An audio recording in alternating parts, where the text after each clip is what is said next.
안녕하세요. 이제야 사람다운 살아가는 40대 여성입니다. 부록을 훌쩍 넘긴 나이에 이제야 좀 살만 난다는 말이 나오네요. 그동안 저는 제 인생 살기도 벅찼는데 남의 인생까지 짊어지고 있었거든요. 누가 짊어지고 등에 올려준 짐도 아닌데 가족이란 이유로 오랫동안 붙들고 살았네요. 그런데 이제야 번듯하게 잘 사는 모습을 보니까 큰 숙제 하나 끝낸 기분입니다. 저는 남편과 가정을 꾸리고 살면서 참 행복했어요. 귀여운 딸을 키우면서 남편과 오순도순 살림을 늘려가는 재미가 있었어요. 하지만 결혼은 부부 좋다고 잘 사는 게 아니더라고요. 시댁의 친정까지 챙기면서 살다 보니까 참 다사다난했어요. 특히 저 같은 경우는 친정아빠가 충청도에서 꽃게잡이 업으로 일하시는데 연락이 안 되면 괜히 불안하더라고요. 그래서 결혼 전에도 아빠 연락이 안 되면 괜히 불안했어요. 그러다 한 번은 아빠가 아무리 전화 걸어도 받질 않는 겁니다. 그래서 하루 종일 걱정하다가 뒤늦게 아빠가 전화 받으니까 저도 모르게 버럭 화를 내며 말했어요. 아빠, 왜 그렇게 전화를 안 받으세요? 안 받은 게 아니고 못 받은 거야? 벨소리가 들려야 받지. 그럼 확인이라도 자주 해야지. 괜히 걱정했잖아. 일하다 보면 그럴 수도 있지. 왜 또 그래? 됐다. 끊자. 그냥 걱정했던 마음 좋게 말하면 되는데 괜히 아빠한테 투정을 부리고 말았어요. 왜 부모님께 화를 내고 투덜거리게 되는지 모르겠습니다. 그렇게 아빠와 다툼 아닌 다툼까지 하고 나면 하루 종일 마음이 불편했어요. 그런데 아빠도 딸한테 괜한 짜증을 낸 게 마음에 걸렸는지 먼저 전화 주셔서 이런 말을 해주기도 했습니다. 선자야, 아간. 아빠가 미안하다. 요새 깜빡 잠들면 전화가 오는지 사람이 나가는지도 모르고 잠이 드는 걸 어쩌겠어? 아빠가 뭐가 미안해요? 제가 죄송하죠. 전 그냥 아빠가 걱정돼서 한 말이었어요. 그럼 알지? 우리 선자가 아빠 걱정하는 거 내 잘 알지? 이래서 아들보단 딸이 최고라는 거야? 너, 오빠랑 남동생은 문자 한 통도 없는데 선자는 매번 이렇게 아빠한테 먼저 전화하. 아, 공부하기도 힘들 텐데 고맙다네. 아빠, 다음에는 저도 화 안 내고 잘 말할게요. 죄송해요. 아빠는 딸한테 화를 낸 게 마음에 걸리셨는지 먼저 미안하다는 말까지 해주셨어요. 그만큼 아빠는 자식들을 아끼고 사랑해주는 다정한 분이셨습니다. 그런 아빠를 잘 알고 있기 때문에 제가 괜히 죄송했던 거예요. 자식은 부모를 비추는 거울이라는 말이 있지 않습니까?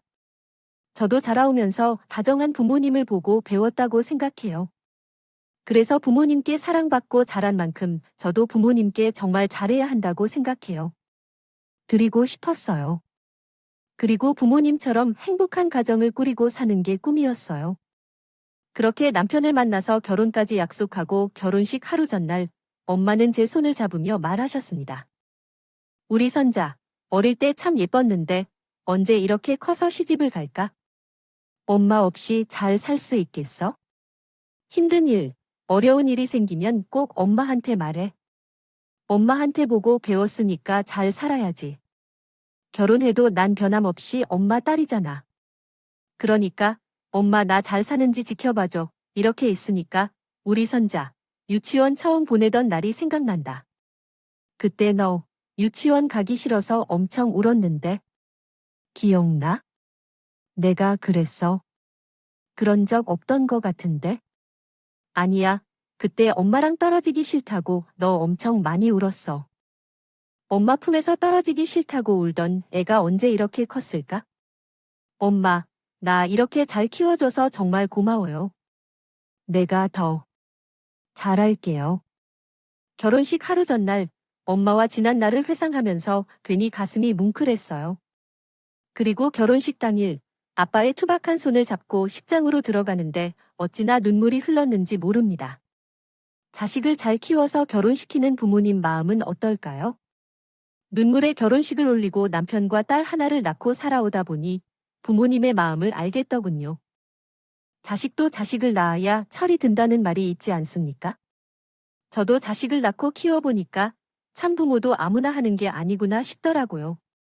하지만 모든 사람이 결혼하고 자식을 낳는다고 사람이 되는 것도 아니에요. 자식을 낳고도 정신을 못 차리는 사람을 제가 아주 가까이에서 봤거든요. 바로 시댁에서 망나니처럼 살던 시숙 이야기입니다. 제가 시즈를 봤을 때만 해도 시숙은 사업으로 돈을 좀 벌었던 사람이었습니다. 당시에 시부모한테 손 벌려서 시작한 사업이 대박이 나면서 돈을 물쓰듯이 쓰던 때였던 겁니다. 그런데 그렇게 입만 열면 돈 자랑하던 사람이 큰 형님한테 엄청 야박이 있어요. 다 같이 앉아서 밥을 먹고 있는데 시숙이 큰 형님을 툭 치면서 말하는 겁니다. 가서 물 좀 떠와. 국도 좀 새로 가져오고.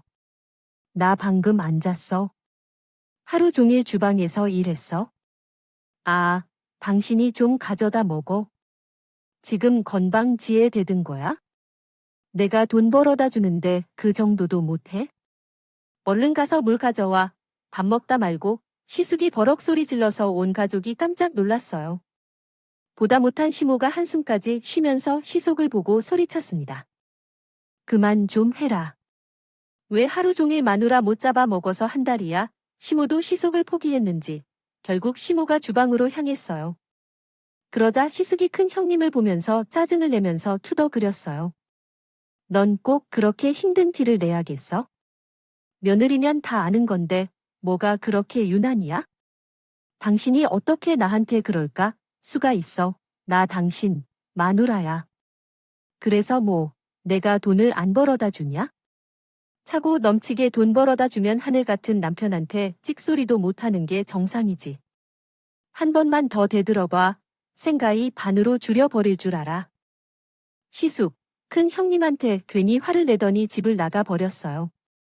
워낙 술을 좋아하는 시숙은 식구들이 다 같이 모인 자리에서도 혼자 반주까지 했어요. 그때는 저도 결혼 후 첫 가족 모임이라서 자세한 내막을 알 순 없었습니다. 하지만 시간이 지날수록 시숙은 점점 더 망나니 같은 모습만 보였어요. 특히 아들이 둘이 있었는데 명절엔 제가 다 눈살을 찌푸릴 정도였죠.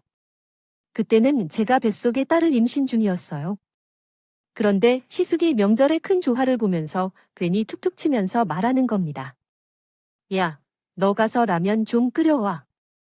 엄마가 라면 먹지 말라고 했어요. 끓이라고, 끓여와. 웬 말이 많아 큰 조카가 그때 살이었어요. 그런데 그런 애한테 라면 끓여오라면서 툭툭 치는 게 말이 됩니까?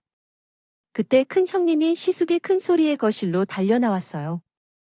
그리고 형님은 시숙을 보며 소리쳤습니다. 당신, 애한테 왜 그래? 명절에 무슨 라면이야? 기다렸다가 밥 먹어야 하는데. 내가 뭔데 이래라 저래라야? 내가 먹겠다는데 뭐가 문제야?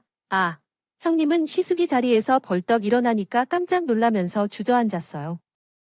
전에 몇 번 맞았던 사람처럼 겁을 먹은 형님은 주저앉은 채 떨고 있었습니다. 그때 신우이가 시숙을 보면서 소리쳤어요. 오빠, 대체 언제까지 자기 멋대로 살 거야? 새언니한테 뭘 했길래 이러는 거야?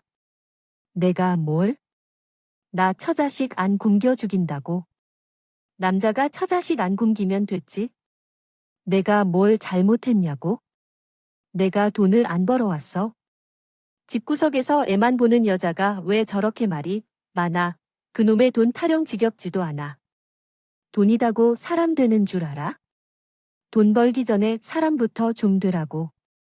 시은, 그 순간에도 본인이 돈을 얼마나 벌어다 주는 줄 아냐? 아니면 신에게 소리쳤어요.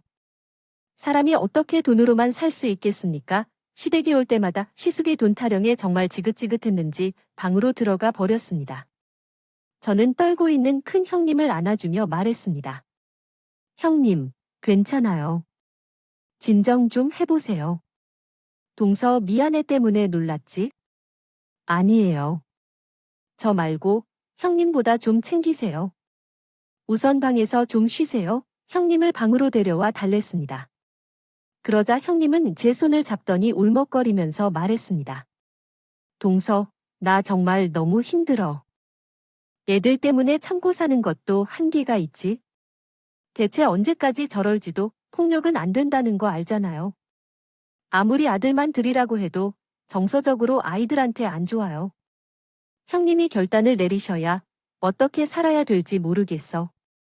술만 취하면 집안의 물건 다 때려 부수고요까지. 그놈의 생활비 타령에 정말 미쳐버리겠어. 알고 보니까 형님은 그동안 술만 마시면 폭언에 폭행까지 휘두르고 있다는 사실을 털어놨어요. 저랑은 박 몰랐던 속사정에 가슴이 아팠습니다. 그래서 형님한테 애들을 위해서라도 결단을 내려야 한다고 했어요. 하지만 형님은 애들 생각에 쉽게 결정을 내리지 못했습니다. 그래도 큰 형님은 참 좋은 분이었어요. 제가 임신하고 아이를 출산할 때 미역국까지 챙겨서 제가 있던 병원으로 와주기도 했습니다. 저는 그때 형님을 보고 깜짝 놀란 목소리로 말했어요. 형님아, 그냥 오시지. 뭘 이런 걸 다 끓여 오셨어요. 사모는 미역국 많이 먹어야 좋대. 따뜻하게 마시라고 가져온 거야? 그리고 이건 양말. 아이 낳고 몸 따뜻하게 해줘야 되는 거 알지? 바람 안 들어가게 몸 따뜻하게 해줘. 저를 살들이 챙겨주는 큰형님의 배려에 큰 감동까지 받았어요. 이런 좋은 사람이 어쩌다 저런 남편을 만나서 힘들게 살까? 마음이 쓱. 그 후 저희 아이가 돌쯤 됐을 땐 큰형님이 조카들을 데리고 자주 놀러 오기도 했어요. 친정이 멀었던 저를 위해서 큰형님이 와서 같이 밥을 챙겨 먹기도 했습니다. 저희 집까지 와서 같이 끼니를 챙겨주는 큰형님을 보면서 저는 걱정스럽게 말했어요. 형님, 힘드시게 뭐하러 여기까지 와서 일하세요? 제가 할게요. 아니야, 됐어. 원래 어린애 키울 땐 밥 먹을 정신도 하나 없더라. 나도 아들도 키울 때 막 그랬다니까. 그런데 엄마가 밥 굶으면 애들이 고생이야, 알겠지? 제가 형님 덕분에 애를 키우면서 참 감사한 게 많아요. 매번 이렇게 저만 챙기고 살았는데 해주는 거야? 큰 형님은 동서지사 그이 챙겨줄 만큼 참 정 많은 사람이었죠. 심지어 시부모님께도 참 잘했어요. 하지만 딱 시숙 그런 큰 형님을 정말 쥐잡듯이 자고 살았습니다. 가장 충격적이었던 건 큰 조카가 14살이 되던 해 벌어졌어요. 저는 그때 큰 형님 얼굴에 멍이 있는 걸 보고 깜짝 놀라서 물었습니다. 형님, 이거 멍이에요? 네, 첫째랑 놀아주다가 다친 거야. 이게 어떻게 놀아주다 다친 멍에 누가 봐도 맞은 거 같은데요. 또 아주버님이요. 동서 그냥 모른 척 해줘. 나 이제 그 사람이 소리 지르는 거 듣기 싫어. 너무 힘들어. 형님, 그렇다고 이렇게 참기만 하는 게 방법은 아니잖아요. 왜 그러세요? 이제 나도 더는 못 버티겠어. 동서 미안해. 그때 큰 형님은 오열하면서요. 울었습니다. 그리고 큰 형님은 결국 결혼 생활 15년 만에 혼을 선택했어요. 그런데 시숙은 절대 아들을 포기 못한다면서 고집을 부렸던 거예요. 결국 큰 형님은 자식들까지 포기한 채 이혼해야 했습니다. 시모는 그런 시숙을 보면서 한탄하면서 말했어요. 대체 어쩌려고 이래? 돈만 번다고 애들이 알아서 크는 줄 알아? 그놈의 술이라도 좀 끊던지. 오죽하면 애들까지 포기해. 애들 엄마가 애들 두고 갔으면 그 여자 문제죠. 난 가장으로서 본분을 다 했다고요. 슬퍼 마시고 집에서 큰 소리 치고 사는 게 어디 가장이 할 짓이야. 정신 좀 차려. 이거 사애들도 이제 눈치가 빤한데. 너 그러다가 애들도 안 보고 살 거야? 난 재산 분할해줬고 끝났으니까 다시 안 볼 거예요. 시모는 시을 탓하면서 말했어.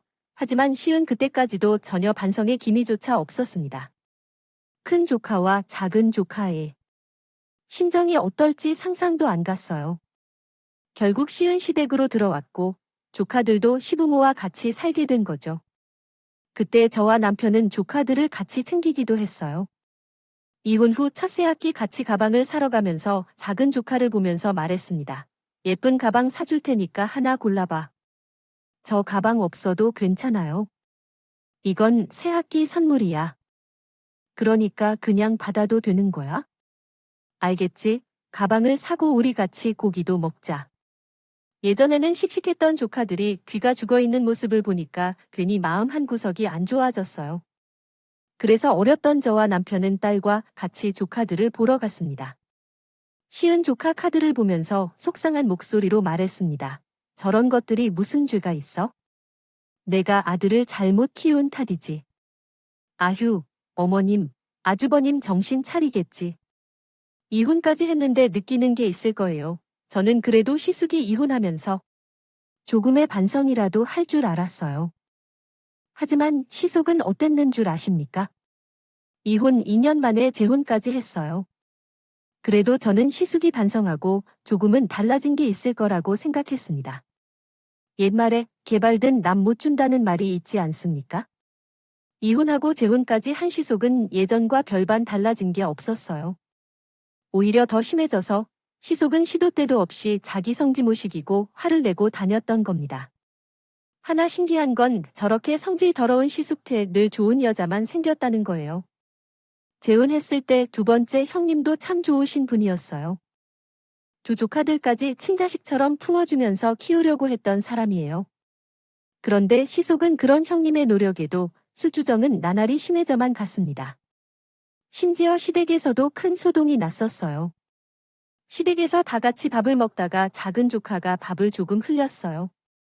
그걸 본 시숙이 작은 조카를 보며 소리 쳤습니다. 밥을 왜 퍼 흘리고 먹어? 똑바로 못 먹을 거면 아예 먹지도 마. 잘못했어요. 아빠 밥상 머리 앞에서 밥맛을 떨어뜨리게 할 거야. 너 밥 먹지 마. 저리가. 작은 조카가 손을 떨면서 비는데 시숙은 막무가내로 밥그릇을 뺏기지 했어요. 그때 형님이 씨를 말리면서 말했습니다. 당신 왜 그래? 얘 놀라잖아. 당신이야말로 애들 교육 똑바로 안 시켜 친 자식 아니라고 막 키우는 거야? 뭐야, 애가 실수할 수도 있지. 이게 이렇게 화낼 일이야? 당신이야말로 그만 좀 해. 내가 뭔데 날 가르치려고 들어 주제도 모르게. 어디서 훈수질이야? 그 순간 시숙은 들고 있던 밥그릇을 바닥에 던지기까지 했어요. 시부에 깜짝 놀라 시숙을 보며 소리쳤습니다. 너 부모 앞에서 뭐 하는 거야? 당장 나가. 에이. 더러운 집구석. 지숙은 혼자서 화를 잔뜩 내더니 결국 집으로 돌아왔습니다. 나갔어요. 심지어 그때는 형님이 임신 중이었는데도 저런 짓까지 했던 거예요. 어쩜 시숙은 날이 갈수록 사람이 변하는 게 없었어요. 오히려 더 망나니 같아져 가는 모습에 혀를 내둘렀습니다. 그때도 형님은 잔뜩 놀랐을 작은 조를 안아주면서 달랬습니다. 놀랐지? 괜찮아. 다친 곳은 없니? 죄송해요. 제가 실수해서 그래요. 아니야. 아줌마가 치울 테니까 저쪽으로 가 있어. 제가 할게요. 임신 중이시야. 작은 조카가 깨진 유리 조각을 치우려고 하자 큰 조카도 같이 나서서 치우기 시작했습니다. 이렇게 착한 조카들한테 어쩜 저렇게 모진 아빠가 있을 수 있는 겁니까? 형님은 그 모습을 보면서 한숨을 쉬셨어요. 시댁에서 한바탕 소란을 일으킨 사람은 시숙이 때, 뒷수습은 시부모와 형님이 있죠. 그래도 형님이 딸을 낳았을 땐 정신을 좀 차리지 않을까 싶었습니다. 그러나 시숙, 여전히 형님만 보면 막말을 삼았어요. 그러다 한 번은 큰 조카한테 다급한 전화가 걸려온 적도 있었어요. 남편은 큰 조카 전화를 받고 시숙 집으로 달려갔습니다. 걱정스럽게 남편을 집에서 기다렸고 한참 뒤 집에 온 남편은 충격적인 말을 했어요. 가보니까 형이 술 먹고 물건 던지고 아주 난리를 치고 있는 거야. 말리느라고 난리도 아니었어. 뭐, 그럼 애들은 안 다쳤어. 형수님이 애들 데리고 방으로 도망쳐서 그런지 하나도 안 다쳤어. 그나마 다행인데, 앞으로 어떡하냐. 매번 이럴 수도 없고. 대체 아주버님 왜 변하질 않아? 애들도 있는데 언제까지 저렇게 자기 기분 내키는 대로 소리 지르고 때려 부시러 하는 거야? 그때는 상황이 너무 답답했어요. 시숙의 술주정은 점점 심해졌고 심지어 술도 매일 같이 마셨던 거예요. 이런 남자를 누가 견딜 수 있겠어요? 있겠습니까? 결국 두 번 형님과도 8년 정도 살다가 또 이혼하게 된 겁니다. 재산 분할까지 해주고 헤어지면서 딸은 형님이 데려갔어요. 그런데 두 번째 이혼 후 지숙은 잘 나가던 사업도 휘청이게 시작한 겁니다. 그동안 먹고 마시면서 돈 쓸 줄만 알던 시숙이 모아둔 돈이 있었겠습니까? 휘청이는 사업을 시숙이 살려보려고 했지만 결국 희숙은 모든 걸 잃고 말았습니다. 더불어 종로에서 뺨 맞고 한강에서 푼다는 말처럼 시숙은 괜히 애들한테 화풀 했어요. 이혼 후 완전히 시부모 집에서 살게 된 시숙은 괜히 조카들한테 화를 풀릴 일삼았습니다. 이야, 너들 어딜 그렇게 싸돌아 다녀? 빨리빨리 안 다녀. 너들이 돈을 버는 것도 아닌데 왜 이 시간에 들어와 혼나고 싶어서 환장했나? 그은 시숙에게 맞고 자라서 그런지 그때만 해도 시숙만 보면 벌벌 떨 정도였습니다. 고3이었던 작은 조카는 시숙의 호통에 식은땀까지 흘리더라고요. 제가 그때 시부모님께 드릴 게 있어서 왔다가 시수의 호통에 깜짝 놀랐어요. 그때 큰 조카가 시숙을 보면서 침착하게 말하더군요. 저희 놀다 온 게 아니라 공부하다 온 거예요. 내가 믿을 것 같아. 어디 이것들이 부모 속여 먹으려고 들어. 너들 오늘 잘 걸렸다. 이리 와. 말 안 듣는 것들은 매로 다스려 말을 듣지. 아빠, 왜 그러세요? 저희 진짜 공부했다 그요. 너네가 무슨 공부야? 꼭 멍청한 것들이 공부한다고 유세를 떨어. 입만 열면 거짓말 치는 그 버릇부터 고쳐. 시숙은 정말 긴 막대기를 들고 조카들한테 걸어갔어요. 그때 제가 소리를 질렀고 시부모가 나와서 시숙을 겨우 말렸죠. 그런데 시숙은 술에 취해 화를 내기 시작했어요. 내 자식들, 내가 매로 키운다는데 왜 말려? 그때 시부인 시숙을 말리면서 소리쳤습니다. 이놈의 자식아. 내가 널 그렇게 키웠냐이? 오늘 2번이나 했으면 정신을 차려. 할 거 아니야. 애들 보기 창피하지도 않아? 세상에. 지 아빠 보기 창피하면 기어라고 해. 너희들도 나가. 이것들아, 시숙은 조카들을 집 밖으로 쫓아내기까지 했어요. 결국 저는 밖으로 쫓겨난 아이들을 데리고 집으로 왔습니다. 이미 취해 있는 시숙 때문에 조카들을 다시 집으로 들여보낼 수가 없었어요. 남편은 조카들이 온 걸 보고 반갑게 맞이하면서 말했습니다. 우리 조카들 왔네. 오랜만에 왔는데 맛있는 거 해줄까? 조카들은 남편의 말에도 멀뚱히 서서 그저 눈치만 보고 있었어요. 잔뜩 주눅든 남자애들을 보니 안타까웠어요. 그래도 남편과는 어릴 때부터 가깝게 지내서 그런지 시간이 지나자 조금씩 대화가 늘었어요. 남편은 큰 조화를 보며 넌지시 물었습니다. 요즘 힘들지? 넌 대학 이제 막 입학해서 힘들 텐데 어려운 건 없어. 등록금이 문제이긴 한데 뭐 아르바이트 하고 있어서 견딜만 해요.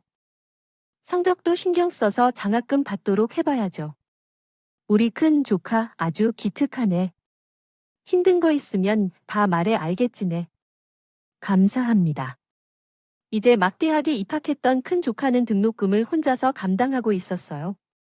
시숙이 상황이 어려워서 그런지 아예 혼자 감당할 생각이었나 봐요. 과일부터 각종 아르바이트를 한다 해도 대학생이 어떻게 등록금을 혼자 감당할 수 있었겠습니까? 결국 남편과 저는 조카들 학비까지 보태줬어요. 그때 큰 조카는 저한테 전화해서 놀란 목소리로 말했어요. 작은 엄마, 저 등록금 안 도와주셔도 괜찮아요. 내 마음이니까 그냥 받아도.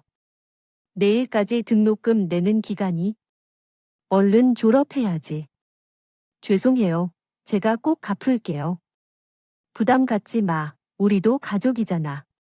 그러니까 너 하고 싶은? 공부하고 있는 것을 보니 정말 자랑스럽습니다. 그 학습 태도와 가치관을 지지해 주시는 여러분도 대단하시네요.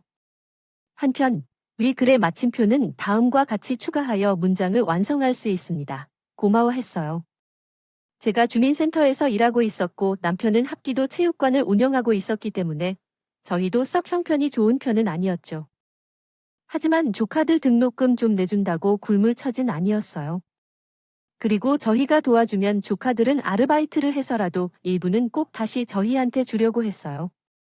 그때 남편이 큰 조카가 보낸 돈을 다시 돌려주려고 하자 큰 조카는 단호하게 말했습니다. 작은 아빠가 이걸 받아주셔야 저도 마음이 편해요.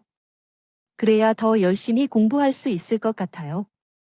신경 쓰지 말고 공부만 하래도 그러네. 저도 마음하게 공부에만 집중하고 싶어서 그러는 거예요. 그러니까 받아주세요. 큰 조카는 꼭 이렇게 아르바이트 해서라도 등록금 중 일부를 갚았어요. 두 조카들이 이렇게 열심히 살고 있는데 시숙이, 인간은 뭘 했는지 아십니까? 사업 말아먹은 건 본인이면 힘들게 조카들을 키운 시부모한테 화풀이나 하고 있는 거예요. 심지어 나이가 들어서 점점 악해지는 부한 소리를 지르면 악을 쓰는 것도 본 적 있었어요. 나 이렇게 살기 싫으니까 돈 내놔. 돈 달라고 사업을 해야 나도 먹고 살지. 이놈아, 나가서 일을 해. 우리한테 돈이 어디여 내 자식들 그만큼 키워줬으면 됐지. 내가 돈 달라고 했지. 애들 봐달라고 했어. 오, 돈 내놔요. 돈, 어딨어? 시부모 집을 구석구석 뒤지려고 했어요. 남편이랑 조카들 만나러 왔다가 험한 골만 볼 뻔했던 거죠. 그때 남편이 씨을 뜯어 말리면서 소리쳤습니다. 형, 그만 좀 해. 애들 보기 창피하지도 않아. 언제까지 이렇게 살 거야? 제발 정신 좀 차려. 내가 뭘 알아? 난 이렇게 살 사람이 아니라고.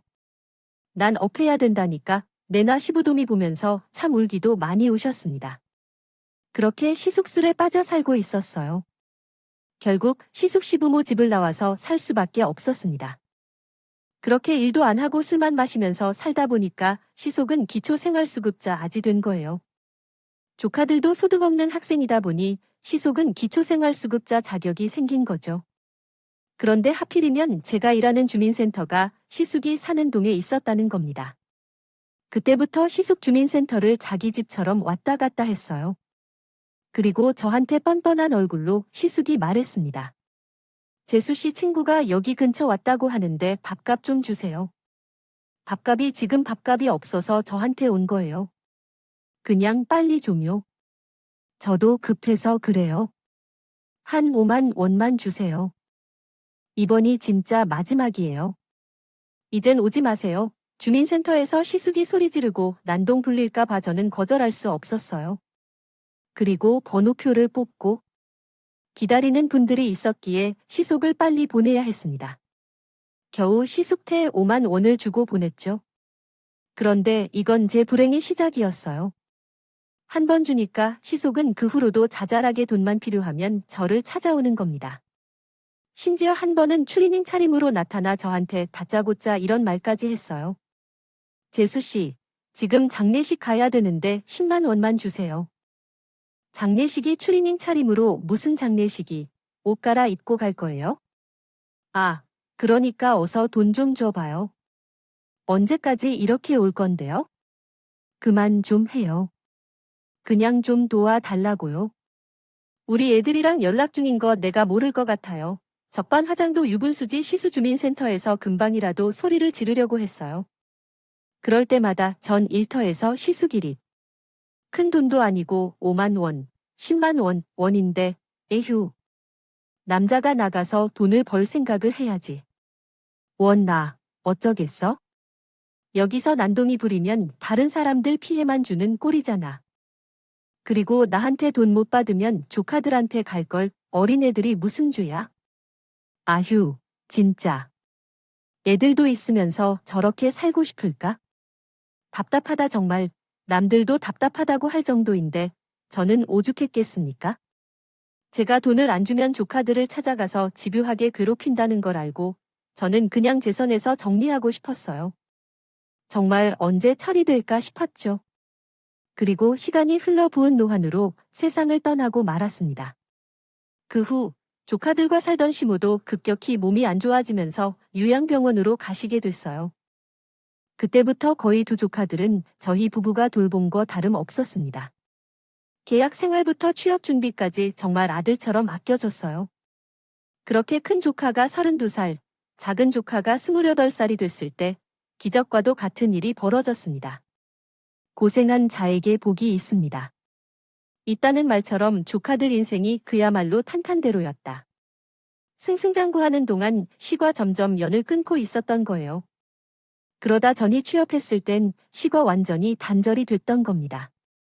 큰 조카는 첫 월급 탔다고 소고기에 비싼 술까지 사와 다 같이 고기를 먹으며 말했습니다. 작은 아빠, 작은 엄마, 이거 제가 드리는 용돈이 저 금융회사 취업해서 받은 월급이에요. 남편은 조카가 건넨 봉투를 받고 깜짝 놀라며 말했습니다. 회초년생 돈 들어갈 일도 많은데 로죠. 옷이라도 사 입지. 첫 월급 타면 두 분께 꼭 용돈 드리고 싶었어요. 이렇게 클 수 있게 도와주셔서 정말 감사드려요. 아주 잘 컸네, 우리 조카. 사회생활 하다 보면 별일이 많겠지만 그래도 항상 이 작은 아빠가 응원하고 있을게. 큰 조카는 영업 금융맨이 됐고 연봉이 무려 거의 8천 가까이 된다고 했어요. 그 후 작은 조카까지 대기업에 취업하면서 정말 일이 술술 풀리고 있었습니다. 그래서 두 조카가 집에 있던 오래된 냉장고도 바꿔주고 심지어 남편 차까지 바꿔줄 정도였어요. 그런데 문제는 생각지도 못한 곳에서 터지고 있었어요. 어느 날 시숙이 기초생활수급자 자격이 박탈된 겁니다. 조카들이 번듯한 직장에 다니고 있었기에 부양 의무자인 조카들 소득 때문에 기초생활수급자 자격을 유지할 수가 없었어요. 자기 자식들한테 못한 과거가 현재의 화로 돌아온 겁니다. 그런데 시숙은 기초수급자 자격에서 박탈되나 저를 원망하기 시작했어요. 주민센터로 온 시숙 소금까지 들고 쫓아와서 저한테 소금을 뿌리며 소리쳤습니다. 너지, 내가 나 기초수급자 자격 박탈시킬 내가 뭔데, 내 숨통을 틀어막아. 왜 그러세요? 그만하세요. 내가 지금 그만하게 생겼어? 지금 월세에 관리비까지 낼 게 얼마나 많은데, 빨리 돈 내놔. 돈 내놓으라고. 돈 시속은 저한테 소리 지르고 소금까지 뿌리면서 난동을 부렸습니다. 그때 뒤에 있던 덩치 좋은 군인이 시속을 단번에 제압하면서 소리쳤습니다. 여기서 이러시면 어떡합니까? 뭐야? 당신 뭐야? 아, 이거 안 돼요. 경찰을 불러야겠습니다. 그만하세요. 그 후에도 시승은 소리 지르고 난동을 부린 탓에 결국 경찰까지 출동했어요. 20대 젊은 군인이 제압하는데 60대 시속이 버틸 수 있었겠습니까?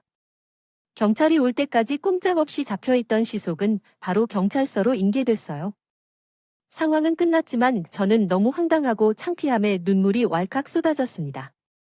내가 무슨 죄가 있어서 이런 망신을 다 겪어야 하나 기가 막혔어요.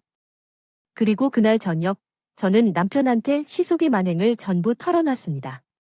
주민센터까지 와서 난동 부릴 일이야? 본인이 일을 할 생각이 조금도 없다니까 정신 차리고 반성해야. 조카들이 받아줄 거 아니야? 인생을 저렇게 사는데 어떤 자식이 다시 보고 싶겠냐고. 귀엽고 주민센터 가서 난동을 부탁해요. 이제 더는 못 참아. 남편은 제 말을 다 듣고 분노에 찬 얼굴로 합기도를 집어들었습니다. 그리고 그 검을 들고 향한 곳은 바르아이 시숙이 살고 있는 집이었어요. 저는 검을 쥔 남편을 쫓아갔습니다. 큰일이라도 날까 싶어서 조마조마했어요. 남편이 현관문을 두드리자 시숙이 나왔고 시을 보자마자 검을 휘두르면서 남편에게 소리쳤습니다. 내가 사람 새끼야. 너 같은 새끼를 맞아야 돼. 우리 자식들을 먹이고 입어가면서 키웠어. 그 은혜도 모르고 행패 부리는 게 너야? 이거 뭐야? 너 지금 형 때리려고 그러는 거야? 형은 무슨 형이야? 너 같은 건 형 자격도 없어. 남편은 시을을 위협하면서 검을 휘두르며 말했습니다. 그런데 가만히 보니 남편은 시을을 때리는 자세를 전혀 취하지 않았어요. 겉만 휘둘러 위협만 하고 있는 것 뿐이었습니다.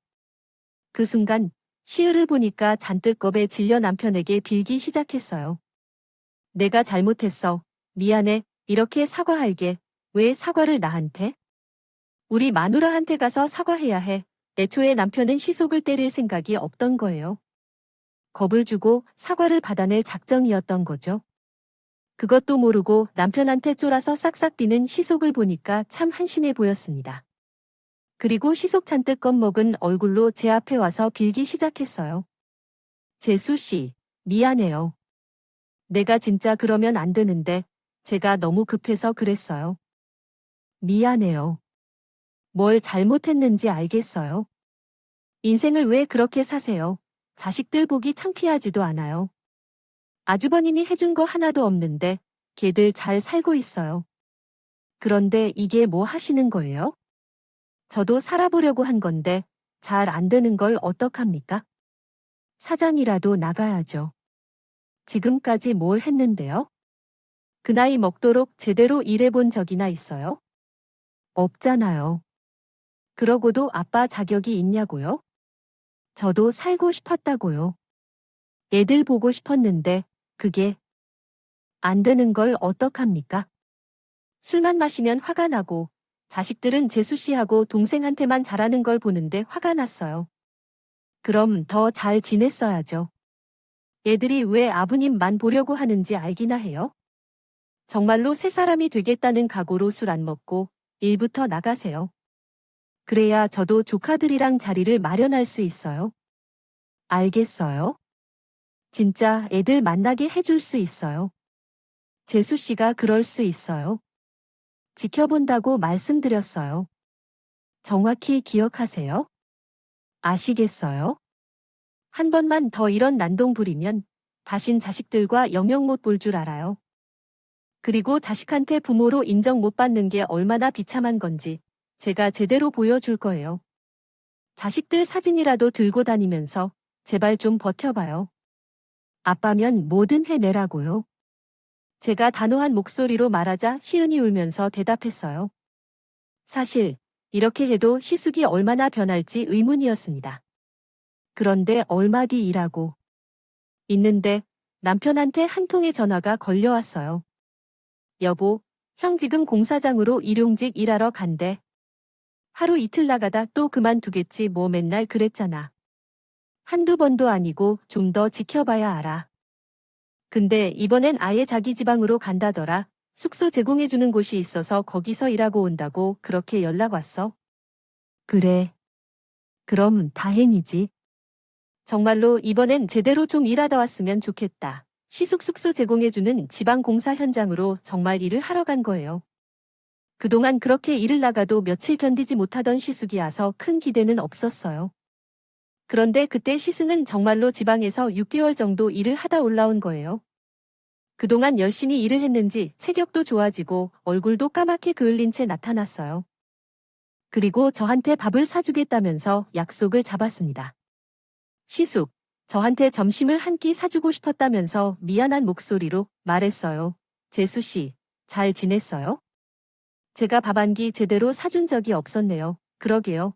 저도 그동안 돈만 들여 대접받긴 처음인 것 같아요. 죄송해요. 재수 씨가 저한테 이런 말을 했죠. 자식들 사진 보면서 하루하루 고통을 이겨내야 한다고요. 지갑 속에 우리 자식들 어렸을 때 사진 넣어준 거 보고 버텼어요. 재수 씨 덕분에 저 이렇게 해냈습니다. 정말 6개월 동안 일만 하신 거예요. 어디서 쉬다 온 거 아니고요. 이것 좀 봐요. 제가 진짜 이만큼 돈도 모니까요. 시속은 6개월 동안 일했던 통장을 제게 보여줬어요. 거기에는 한 1,700만 원 정도 되는 돈이 입금되어 있었습니다. 저는 너무 놀라서 시속을 보면서 말했어요. 뭐예요? 진짜 이렇게 일을 하신 거예요, 네?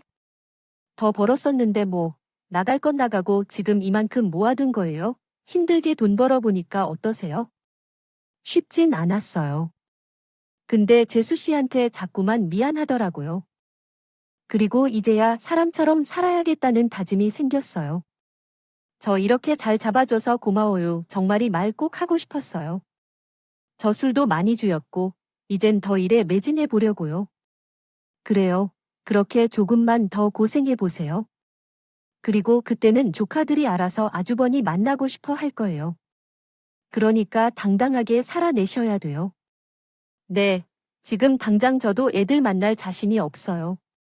제 자신이 너무 창피해요. 그래도 저 이번에는 제대로 해볼 겁니다. 재수 씨가 정신 차리라고 저한테 해준 말들 저 가슴 깊이 새겼어요. 그러니까 조금만 더 지켜봐 줘요.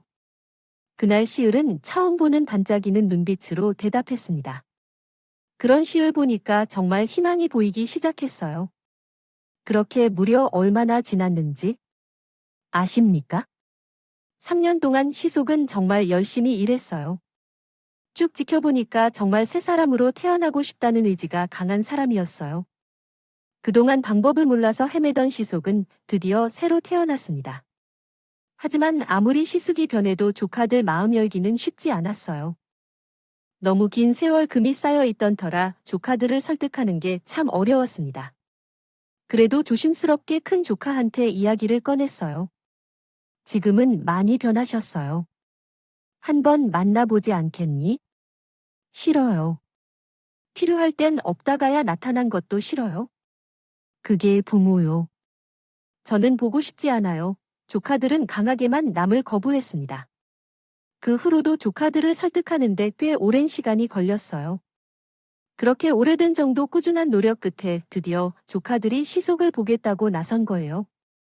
그리고 그날은 시숙의 생일이었어요. 시숙한테는 비밀로 하고요. 몰래 조카들과 약속 장소로 갔습니다. 미리 남편과 도착해 있던 시상은 뒤늦게 들어오는 저와 조카들을 보고 입을 다물지 못했습니다. 지숙은 조금씩 발걸음을 옮기더니 조카들 앞에 무릎을 꿇고 울면서 말했어요. 미안하다. 이 못난 아빠가 이제야 너희들 앞에 이렇게 나서서 미안해. 내가 감히 너희한테 용서해 달라는 말할 자격도 없다는 거 안다. 그래도 이렇게 얼굴이라도 볼 수 있었으면 좋겠구나. 시숙이 울면서 말하는데 큰 조카는 눈물 한 방울 흘리지 않았어요. 워낙 상처도 많았고 시숙에게 상처를 많이 받았기 때문이었죠. 하지만 작은 조카는 같이 울면서 시숙을 보며 소리쳤어요. 저희한테 왜 그러셨어요? 대체 왜요? 아빠 때문에 우리 가족이 이렇게 된 거라고요? 미안하다. 내가 못난 놈이라 그래? 내가 정말 죽을 죄를 지었어. 평생 우리한테 용서 빌면서 사세요. 전 죽을 때까지 아버지 용서 못해요. 아셨어요? 지금처럼 이렇게 계속 사셔야 한다고요? 그래, 알았다. 이 아빠가 더 떳떳해지게. 그렇게 부자지간에 드디어 만남이 성사되나? 쌓였던 감정을 좀 풀 수 있었어요. 다행스럽게도 조카들이 조금씩 변하는 시속을 보고 마음을 열기 시작한 겁니다.